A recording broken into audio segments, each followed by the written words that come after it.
네, 반갑습니다. 우리 옆에 있는 분들과 인사 나누겠습니다. 잘 오셨습니다. 네, 잘 오셨습니다. 같이 인사하겠습니다. 잘 오셨습니다.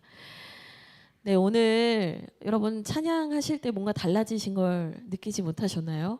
예. 뭔가 악기 외에 우리가 눈에 보이는 것 외에 다른 소리가 들리지 않으셨나요? 드럼이 들렸어요? 와, 우리 대훈이 대단합니다. 오늘 뭔가 다르셨죠? 와. 우리 로드메이커가 나날이 정말 멋지게 더 발전을 하고 있는 것 같아요. 이게 정말 뭐 누군가에 의해서 뭐 요청에 의해서가 아니라 이 친구들이 마음이 하나가 돼서 본인들이 자원해서 여러 가지를 시도하고 있어요. 근데 선식이가 4시간 이상씩 학교 왔다 갔다 하면서도 뭐라고 하는지 잘 모르겠는데 그 컴퓨터로 드럼이랑 이런 멜로디를 찍어오는 게 있나 봐요. 그걸 미디 뭐 이렇게 표현을 하더라고요. 뭐 그 정식 용어 아니구나. 하여튼 그거를 준비해서 이렇게 정말 찬양을 더 풍성하고 아름답게 해줘서 너무 고맙고, 전 주아를 보고 오늘 너무 놀랐는데요. 이제 요즘에 저희가 이수연 집사님과 제가 주아를 주님의 아이 주아 이렇게 부르고 있어요. 근데 아니 한 달밖에 배우지 않은 아이가 지금 키보드 퍼스트와 세컨을 왔다 갔다 하고 있어요. 퍼스트가 뭐냐면 메인 코드나 멜로디를 치는 거고, 세컨이 화음이나 주요 그 음을 쳐주는 거거든요. 근데 이제 막 주어가 그것도 했다가 뭐 이것도 했다가 저 아이는 도대체 저 아이는 하나님이 이 아이에게 어떤 능력을 주신 건가요? 막 제가 너무 놀라는 거예요. 그리고 우리 요셉이는 싱어로서 탄탄하게 소리를 잡아주고, 우리 대건이는 얼마나 목소리가 예쁜지 몰라요. 이 미성을 가지고 있거든요. 제가 그런 기도하면 안 되는데, 하나님 대건이 변성기 안 오겠어요? 대건이의 이 아름다운 목소리가 두 사람의 화음이 어우러지고, 이 4명이 정말 진짜 팀이 되어가는구나 이 생각이 드는 거예요. 거기서 우리 연찬이랑 용이가 막 지금 뒤에서 저희는 찬양하는데 얘네는 엄청 바빠요. 막 이렇게 기술적으로 백업 해주죠. 제가 기도했어요 혼자. 대훈이가 원할지 모르겠는데 대훈이가 베이스를 치고 하람이가 드럼을 치게 되면 어떨까? 대훈이가 베이스를 쳐주고 우리 하람이가 드럼 치면 진짜 더 멋지겠다. 와, 우리 다음 세대 아이들이 벌써 이렇게 하나님 앞에서 세워지고 있구나. 우리도 어른들도 뒤질 수 없다. 우리도 정말 하나님을 기쁘시게 하는 그런 한 사람 한 사람이 되기를 주님의 이름으로 축복드립니다. 우리 로드메이커에게 참 잘했다, 축복한다 박수 한번 쳐주시면 좋겠습니다. 감사합니다. 네, 오늘 하나님께서 우리에게 주시는 말씀은 디모데후서 3장 14절에서 17절까지의 말씀입니다. 디모데후서 3장 14절에서 17절까지의 말씀인데요. 저와 여러분이 교독하고 마지막 절은 함께 읽도록 하겠습니다. 제가 먼저 읽겠습니다. 그러나 너는 배우고 확신한 일에 거하라. 너는 내가 누구에게서 배운 것을 알며 또 어려서부터 성경을 알았나니 성경은 능히 너로 하여금 그리스도 예수 안에 있는 믿음으로 말미암아 구원에 이르는 지혜가 있게 하느니라.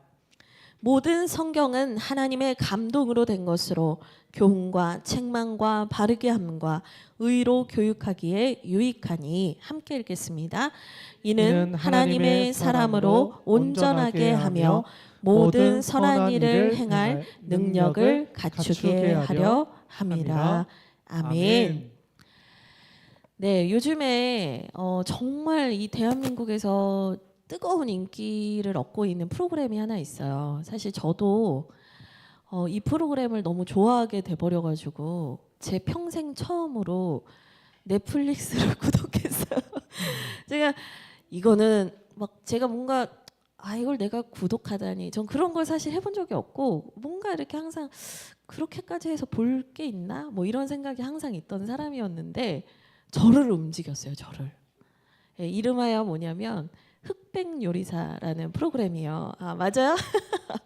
이게 딱 써 있는데 요리 계급 전쟁 해서 흑수저, 그러니까 흑이 그 리을 기억이 아니고 블랙 할 때 흑이에요. 흑수저와 백수저, 어느 정도 성공을 이룬 셰프들, 아직 유명하지 않은 셰프들이 이제 계급을 이뤄서 팀을 나눠서 막 싸우면서 결국에는 이제 요리 서바이벌 경쟁을 하는 거예요. 그래서 제가 처음에는 뭐 이런 게 있구나, 뭐 그냥 뭐 마스터 셰프 코리아 같은 거겠지, 그냥 그 정도로만 생각을 했거든요.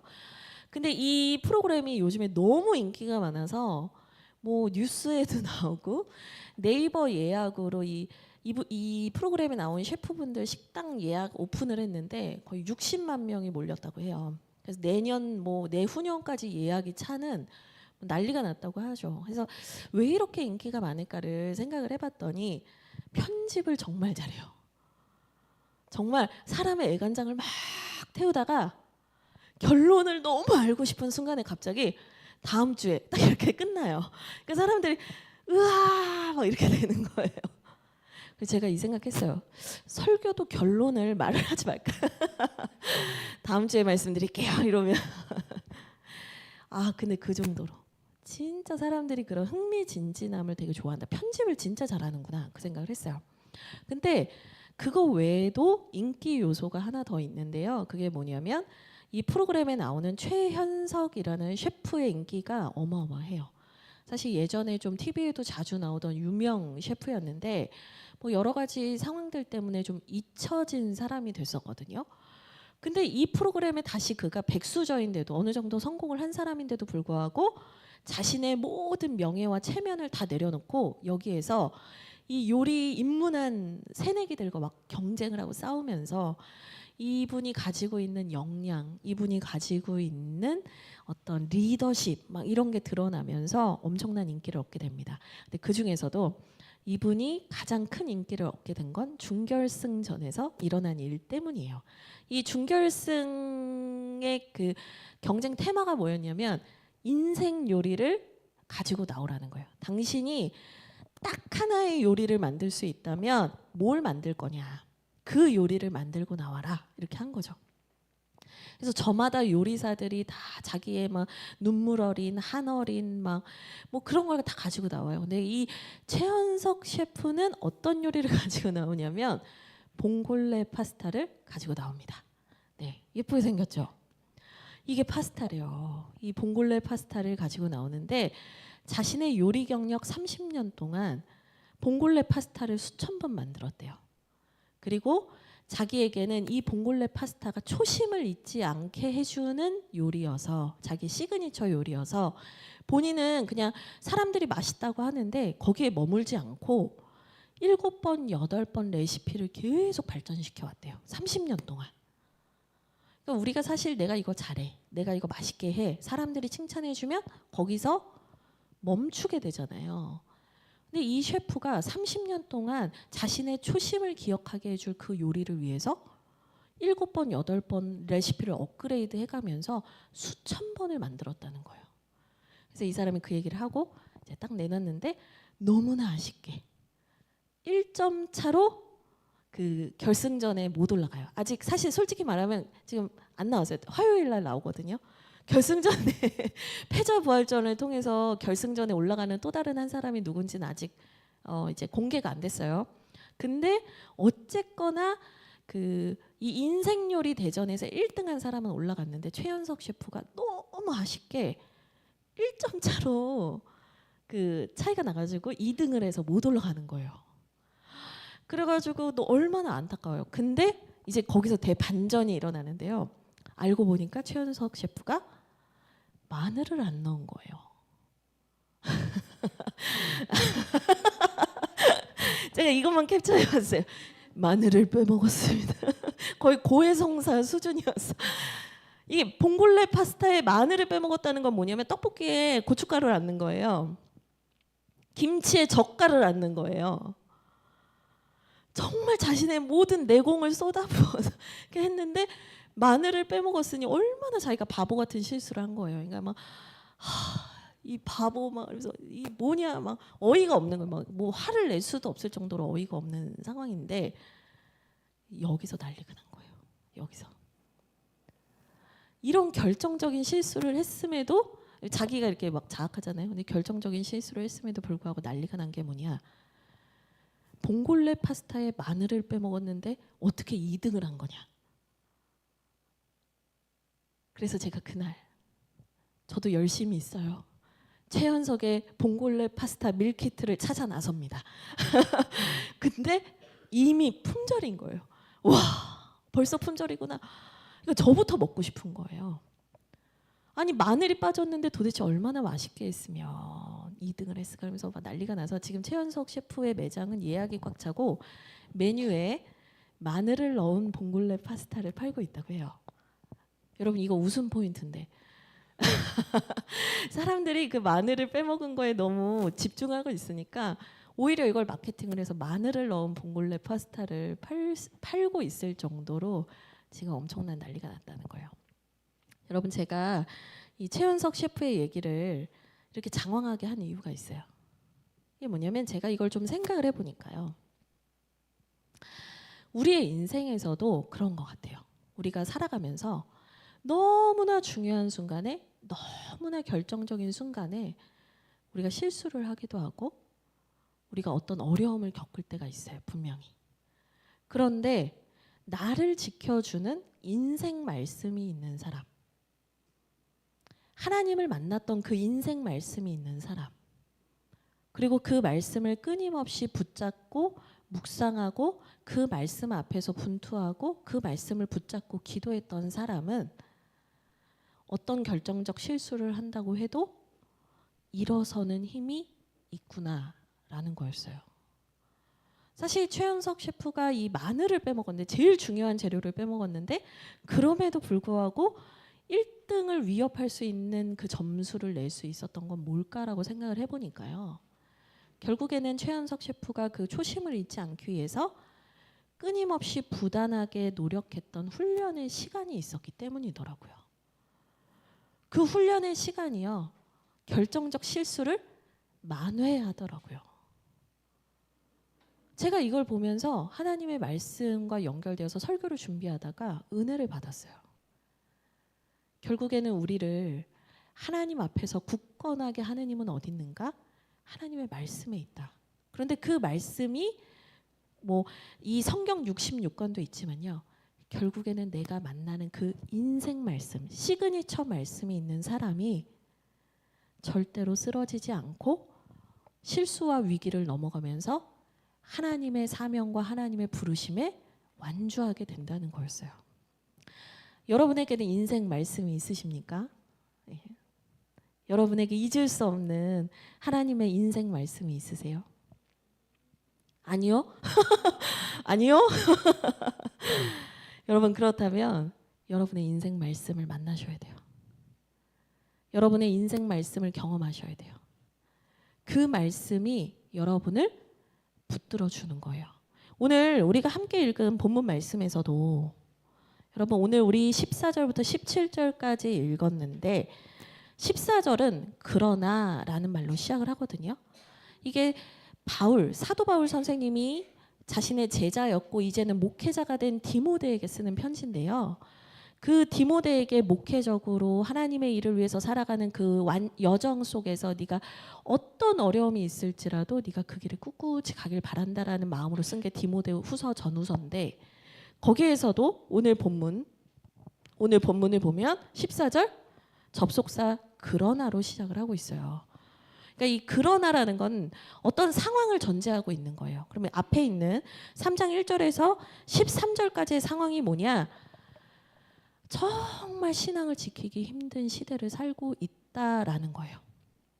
우리 1절부터 5절을 한번 보면 여러분이 이해하시기 도움이 되는데요.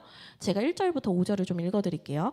너는 이것을 알라. 말세에 고통하는 때가 이르러 사람들이 자기를 사랑하며 돈을 사랑하며 자랑하며 교만하며 비방하며 부모를 거역하며 감사하지 아니하며 거룩하지 아니하며 무정하며 원통함을 풀지 아니하며 모함하며 절제하지 못하며 사나우며 선한 것을 좋아하지 아니하며 배신하며 조급하며 자만하며 쾌락을 사랑하기를 하나님 사랑하는 것보다 더하며 경건의 모양은 있으나 경건의 능력은 부인하니 이 같은 자들에게서 내가 돌아서라.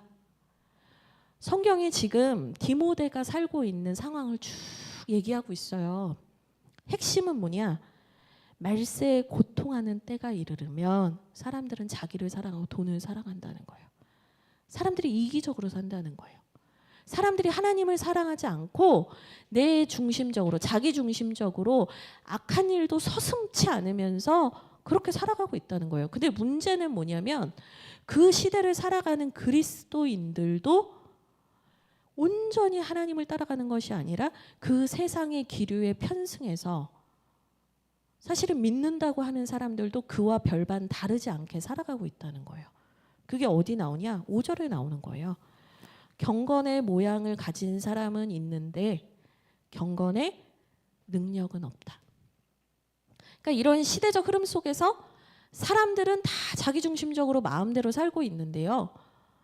신앙을 가진 사람들도 모양은 갖추고 있지만 능력이 없는 채로 살아가고 있다는 거예요. 그러니까 이런 시대 속에서 여러분 목회를 한다? 이런 시대 속에서 신앙을 지켜나간다? 힘들잖아요. 그러니까 그러나는 뭐냐면 그런 힘든 상황 속에서 신앙을 지키고 하나님의 일을 하고 있는 디모데야. 그러나 그러면서 이어지는 말이 중요합니다. 뭐라고 하냐면 너는 배우고 확신한 일에 거하라. 여러분 여기에서 너는 배우고 라고 했는데 이게 성경을 배웠다는 거예요. 하나님의 말씀을 배웠다는 거예요. 근데 여기서 다음에 나오는 확신한 일에 이 부분이 중요한데요. 이게 한글 성경에는 그냥 내가 뭔가 깨달은 말씀 요 정도로 이제 해석이 되는데 이 원어의 뉘앙스를 좀 더 풀어서 설명하면 뭐냐면 이게 성령께서 깨닫게 하시고 너의 마음에 새겨주신 너의 인생 말씀에 거하라 이 말인 거예요. 이 거하라는 말 자체가요. 반복이라는 의미, 이제 반복되고 있다라는 그 태를 가지고 있는 거예요. 동사의 뉘앙스가 반복되고 있다, 계속되고 있다, 이게 있단 말이에요. 원문을 보면. 그러니까 정리하면 뭐예요? 세상 힘들고 하나님을 믿는 것도, 하나님의 교회를 위해서 살아가는 것도, 목회를 하는 것도 너 정말 힘들겠지만, 그런데 너에게 성령 하나님께서 만나 주셨고 경험하게 하셨던 그 인생 말씀을 계속해서 묵상하고 붙들라는 얘기예요. 여러분 진짜 힘들 때는요 기도가 안 나와요. 진짜 힘들 때는 성경을 읽으라는데 뭐부터 읽어야 될지 모르겠어요. 근데 여러분이 정말 힘들 때 돌아가야 하는 말씀이 뭐예요? 인생 말씀이에요. 여러분이 여기까지 오기까지 여러분을 지켜주셨던 그 말씀, 그 말씀이 있는 사람은요 그 말씀을 붙잡고 일어나요. 여러분 우리가요 지난주 설교 본문과 제목 기억하시는 분이 있습니까? 라고 하면은 성도님들이 제 눈을 피하세요.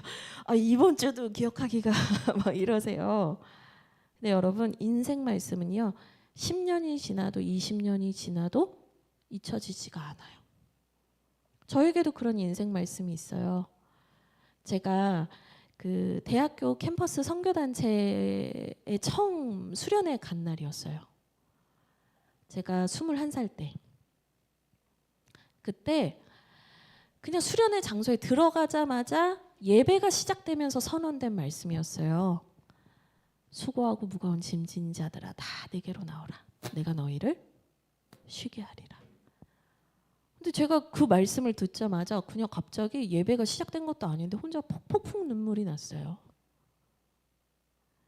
하나님이 제가 나름 모태신앙인데 아버지는 불교셨지만 어머니는 믿으셨으니까 나름 모태신앙인데 나름 교회를 다녔는데 청소년기에도 열심히 교회 활동을 했는데 근데 그 전에는 경험해 보지 못했던 그 말씀을 통해서 만나는 하나님을 그때 경험했거든요.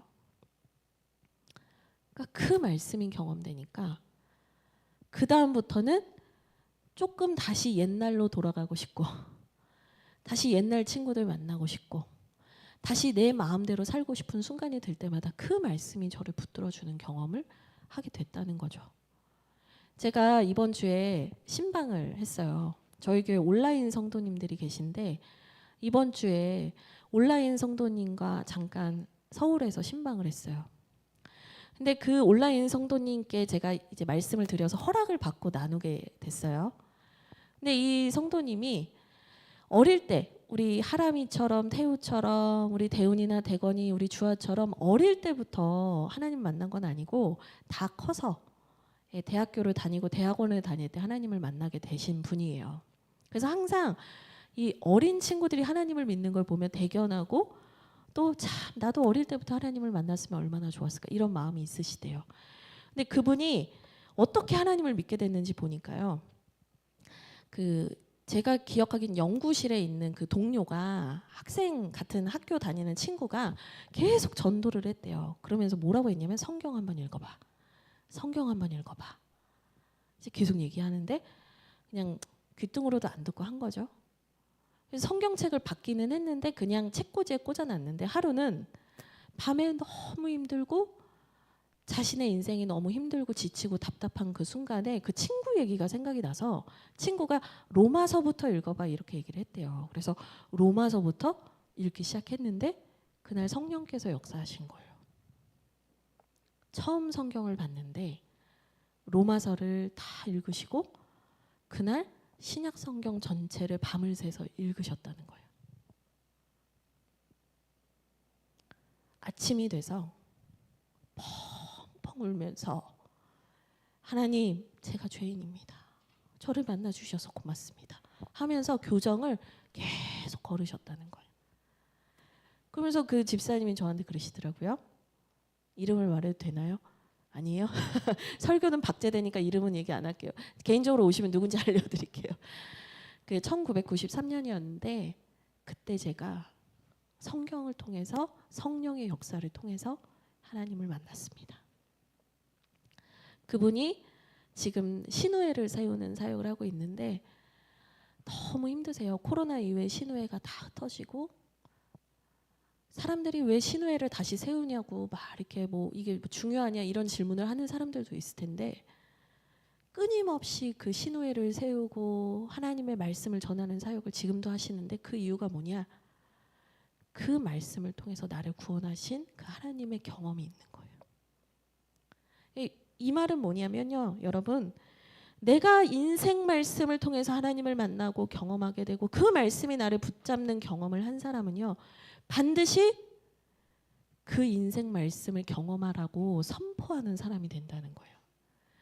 인생 말씀으로 다른 사람을 하나님을 만나게 하는, 다른 사람이 하나님을 만나게 하는 그 사명을 가지게 된단 말이에요. 내가 그 경험했으니까요. 내가 죽을 뻔했는데 살아났으니까요.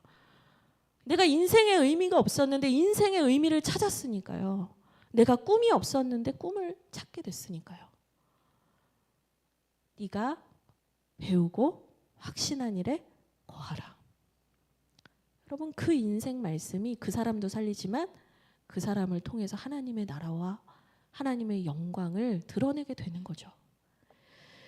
그래서 사도 바울이 디모데에게 말하는 거예요. 너는 배우고 성령께서 너의 마음에 깊이 새겨주셨던 그 말씀, 그 말씀에 계속해서 머물고 묵상하고 너의 믿음이 흔들리지 아니하도록 너는 그것을 붙들라라고 얘기를 하고 있습니다. 그러면서 15절 16절의 말씀을 하는데요. 우리 15절 16절 같이 읽을까요? 같이 읽겠습니다. 시작. 또 어려서부터 성경을 알았나니 성경은 능히 너로 하여금 그리스도 예수 안에 있는 믿음으로 말미암아 구원에 이르는 지혜가 있게 하느니라. 모든 성경은 하나님의 감동으로 된 것으로 교훈과 책망과 바르게 함과 의로 교육하기에 유익하니. 아멘. 그러면서 이 사도 바울이 디모데에게 이어서 얘기를 하는 거예요. 당신의 인생 말씀 붙잡고 아무리 어려워도 인내하십시오. 승리하십시오. 그러면서 15절. 그런데 또 기억해야 될 것이 하나 더 있다는 거예요. 그게 뭐냐면 당신이 어려서부터 성경을 알았다라고 얘기를 해요. 이거는 사실 1장 5절 말씀을 같이 봐야 좀 더 이해가 되는데요. 1장 5절 말씀 제가 읽어드릴게요. 이는 내 속에 거짓이 없는 믿음이 있음을 생각함이라. 그러니까 사도 바울이 디모데 안에 거짓이 있는 믿음이 있다는 걸 보고 있대요. 근데 그 믿음이 어디서 왔냐? 먼저 너의 외조모 로이스와 내 어머니 유니게 속에 있더니 내 속에도 있는 줄을 확신하노라. 그러니까 이 디모데라는 사람이 혼자 홀홀단신 하나님을 만난 것, 그러니까 내가 인격적으로 하나님을 만난 것 이런 사건도 있지만 사실 더 거슬러 올라가면 뭐가 있냐면 그 디모데를 위해서 기도하고 항상 그 말씀으로 함께했던 영적 공동체가 있었다는 거예요. 그것을 기억하라는 거예요. 네가 어떠한 노력을 하지 않을 때에도 네가 사실은 되게 이게 뭐 아동기 때 뭐 하민이처럼 정말 어렸을 때 이런 의미도 되지만 우리가 이것을 다른 방법으로도 더 풍성하게 해석할 수 있는데 단지 우리의 육신이 어렸을 때만을 얘기하는 게 아니라 나의 신앙이 어렸을 때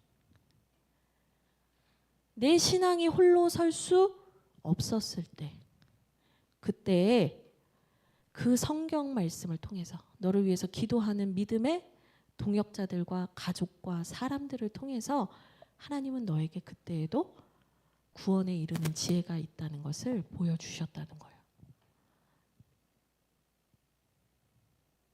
제가 이 말씀을 보면서요. 우리는 내가 뭔가 인지를 하고 내가 뭔가 파악하고 있는 것들에 대해서만 은혜 받았다라고 얘기할 때가 많아요. 내가 분명하고 확실하게 간증하고 나 하나님 경험했다.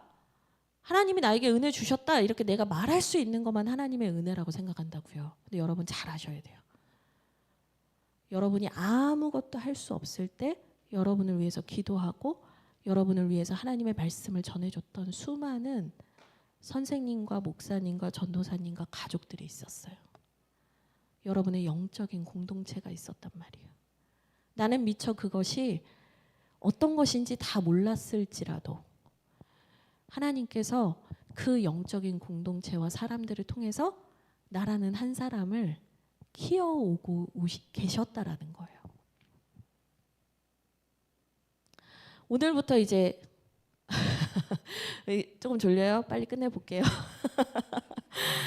우리 다음 세대 아이들, 우리 아이들 데리고 공과를 시작해요. 예, 한 15분 정도, 20분 정도의 공과를 시작할 텐데 이 공과가 그냥 형식적인 거지 별거 아닌 거지 그렇게 생각할 수도 있지만 전 그렇게 생각하지 않아요. 이 아이들이 자신의 입술로 다 고백하지 않는다고 해도 하나님께서 역사하셔서 이 아이들에게 구원에 이르는 지혜를 풍성하게 하실 줄 믿어요. 여러분 이 일을 위해서 목사님이 알아서 하시겠지 우리 교육위원회 선생님들이 알아서 하시겠지가 아니고요. 같이 기도하셔야 돼요. 하나님 역사해 주세요. 하나님 우리 아이들에게 깨닫게 해주세요. 하나님 살아계신 거 경험하게 해주세요. 우리는 영적 가족으로서 그것을 위해서 같이 기도해야 하는 것이죠. 그러니까 우리 대훈이, 대건이, 주아 그리고 우리 하람이 태우는 고민을 많이 했는데 수능 전이고 그래서 어른들하고 같이 나누기로 했어요. 어쨌든 우리 다음 세대 아이들 우리 친구들도 잘 기억하세요. 하나님께서 성경을 통해서 여러분을 성장시키시고 만나주실 거예요. 여러분 만나고 싶어요? 대훈이 아멘 크게 해도 돼요. 아멘. 그래요. 사춘기도 언젠간 지나가고 우리 대훈이가 아멘 하는 걸 제가 봤는데 너무 예뻤어요. 여러분 하나님께서 여러분을 잘하게 하실 거예요. 아멘. 어쨌든 그 성경의 역사, 내가 하나님 만난 것, 그 다음에 영적인 공동체, 믿음의 공동체를 통해서 하나님 만난 것, 이 모든 것을 통해서 우리가 결국에는 어떻게 되는 것이냐? 아까 제가 말했지만 다시 하나님 나라와 복음을 전하는 사람으로 우리가 온전하게 자라게 하신다는 거예요. 그게 이제 17절 말씀에 나오는데 이 17절로 넘어가기 전에 16절에 관련한 말씀 하나만 하고 17절로 넘어가면 16절에서 모든 성경은 하나님의 감동으로 된 것이다 이 얘기를 하거든요. 성경을 기록한 하나님의 사람들이 있었어요. 그러니까 사람이 쓴 거니까 사람의 책이 아니냐라고 생각을 하실 수 있어요. 근데 성경은 뭐라고 하냐면 사람을 통해서 하나님이 기록하게 하셨지만 이것은 하나님의 감동으로 된 책이다. 그러니까 시대와 공간과 역사를 초월해서 하나님은 이 성경을 통해서 오늘도 역사하신다는 거예요. 어떤 역사를 하시는가? 우리를 교훈하신다, 가르치신다, 책망하신다. 잘못된 길로 가면 혼도 내시고, 잘못된 길로 가면 우리를 다시 돌이키신다. 그리고 바르게 하신다. 우리가 하나님 앞에서 바른 아이로 자랄 수 있도록 우리의 삶과 우리의 생각들을 수정하시고 교정하신다.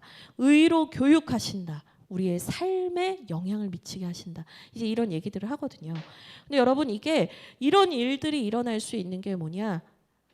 이게 하나님의 책이기 때문에 그래요. 여러분, 사람은 변할까요? 안 변할까요? 여러분, 사람은 변할까요? 안 변할까요? 우리 태우는 인생을 알아요. 여러분, 사람 잘 안 변해요. 제가 목회하면서 확신하는 거예요. 근데 사람이 변할 때가 있어요. 그래서 그 일은 아주 희귀한 일이기 때문에 너무나 주목하게 돼요. 근데 언제 변하냐? 성령이 그 사람을 만지시고 역사하실 때 바뀌어요. 정말 기가 막혀요. 근데 여러분, 16절. 모든 성경은 하나님의 감동으로 돼서 교훈과 책망과 바르게 함과 의로 교육할 수 있습니다. 사람을 바꿀 수 있습니다. 사람을 새롭게 할 수 있습니다라고 얘기를 하는 거예요. 근데 이 하나님의 감동에서 원어의 의미를 찾아보니까 이 감동이요, 호흡, 숨결이라는 의미가 있더라고요. 하나님의 숨결로 된 책입니다. 근데 여러분, 성경에서 하나님이 숨결을 불어넣으시는 장면이 몇 개 안 돼요. 대표적인 게 뭐예요? 하나님이 사람을 창조하실 때 진흙으로 빚으시고 그의 코에 생기를 불어넣으셨다. 성령을 불어넣으셨다. 그게 하나님의 창조거든요. 하나님의 감동으로 된 책이다. 이게 그 말이에요. 하나님의 호흡을 불어넣으셨다. 하나님의 숨결을 불어넣으셨다. 하나님의 성령을 불어넣으셨다. 그래서 이 책만이 사람을 바꾼다는 거예요. 다른 걸로는 사람이 안 바뀌어요, 여러분. 새로워지고 싶지만, 좋은 마음을 갖지만, 의지를 갖지만 그게 얼마나 갈 수 있겠어요. 결국에 사람을 바꾸고 새 창조하는 건 뭐예요? 하나님이세요. 근데 이 성경책이 바로 하나님의 창조, 하나님의 새 일을 행하시는 책이라는 거예요. 그러니까 이 책을 배우지 아니하고 사람이 바뀌었다? 뭔가 이상한 거예요. 정말 이 책이 아니고서는요, 우리의 실존은 절대로 바뀔 수가 없어요. 17절 같이 읽겠습니다. 같이 읽겠습니다. 시작. 이는 하나님의 사람으로 온전하게 하며 모든 선한 일을 행할 능력을 갖추게 하려 함이라. 아멘. 결국에 이 성경을 통해서 하나님을 만난 사람, 인생 말씀을 발견하고 하나님의 붙드심을 경험한 사람은 어떻게 되냐? 하나님의 사람으로 온전하게 된다라고 얘기를 해요. 근데 이 온전함이 우리 최병호 목사님 아침에 얘기해 주셨는데 퍼펙트를 말하는 게 아니에요. 완벽함을 얘기하는 게 아니에요. 네. 그래서 완전하게, 온전하게 하신다라는 말을 제가 다시 원어의 의미를 찾아보니까 어떻게 되어 있냐면 사명에 적합한 사람으로 빚어가신다, 이런 의미가 있대요. 하나님 나라의 부르심에 준비된 사람으로 만들어 가신대, 이 말이래요. 저는 이 말씀에 너무 감동이 됐어요. 우리는 1번부터 10번이 있으면 1번부터 10번까지 다 잘하는 사람이 되고 싶어 하거든요. 근데 그거는 우리의 욕심인 것 같아요. 하나님은 우리의 무엇에 관심이 있냐면 하나님의 나라와 영광을 위해서 살아가는 사람으로 빚으시는 데 관심이 있대요. 근데 내가 하고 싶은 10가지 리스트를 가져와서 하나님, 저 이거 온전하게 할 수 있게 해주세요. 우리는 이런 기도를 할 때가 많은 거예요. 성경을 배우면서도.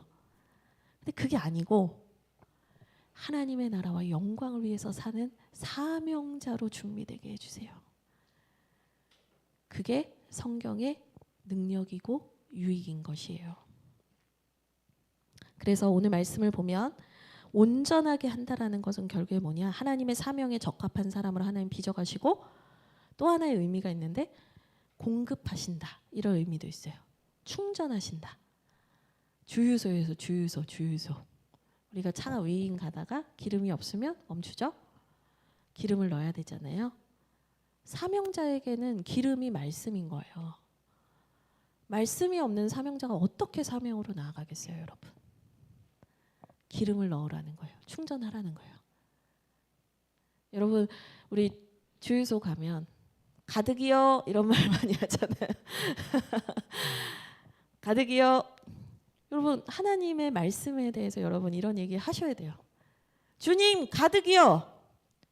주님, 저에게 가득 채워주세요. 주님, 저에게 충만하게 해주세요. 제가 그 성령으로 넘치게 해주세요. 주님, 저에게 가득이요. 이 얘기를 하셔야 되는 거예요. 막 10,000원어치만 넣어주세요. 여러분, 이러면 안 돼요. 찔끔 계속 불안하게 가는 거예요. 언제 기름 떨어질지 몰라. 안절부절. 여러분, 인생 그렇게 살지 마시고 가득 넣으세요. 여러분이 너무 헌신할까 봐 두려우시죠? 저는 이런 거 많이 봤어요. 제가 예전에 총회에서 일할 때 전국에 이제 노예들 교사 교육을 많이 가요. 그러면 10월 이쯤 딱 가면은 다 문에 딱 붙어서 앉아 있는 사람들이 있어요. 이미 표정이 철벽을 치고 있고 내가 올해까지만 하고 그만둔다. 진짜 그래요. 근데 여러분, 가득 넣으세요. 가득 넣으세요. 하나님의 일을 왜 주저하세요? 가득 넣으세요. 하나님이 나를 어디까지 데리고 가실지 지켜보세요. 오늘 말씀에 이런 얘기를 합니다. 모든 선한 일을 행할 능력을 갖추게 하신다. 능력을 주신대요. 능력. 그 능력이 이제 능력의 절정이 뭐냐면 4장 2절 너는 말씀을 전파하라. 5절 전도자의 일을 내 직무를 다하라. 결국에 이 선한 일의 절정은 뭐냐면 하나님의 말씀 복음 전파예요. 하나님의 나라를 증거하는 인생이 된다는 거예요. 그리고 이 능력이 뭐냐? 3장 5절에 말하는 모양은 있으나 능력은 없는 사람들과 다른 거예요. 결국에 하나님이 성경을 통해서 역사하시는 사람, 그 사람의 가장 큰 변화는 뭐냐면 하나님의 말씀을 전하고 하나님 나라 증거하는 사람으로 산다는 거예요. 여러분, 능력 주세요, 능력 주세요 기도하는데 여러분에게 능력이 나타나면 복음을 전하지 않고는 견딜 수 없는 사람이 될 거예요. 우리 태건이가 지금 볼을 꼬집고 있어. 대건아, 고마워.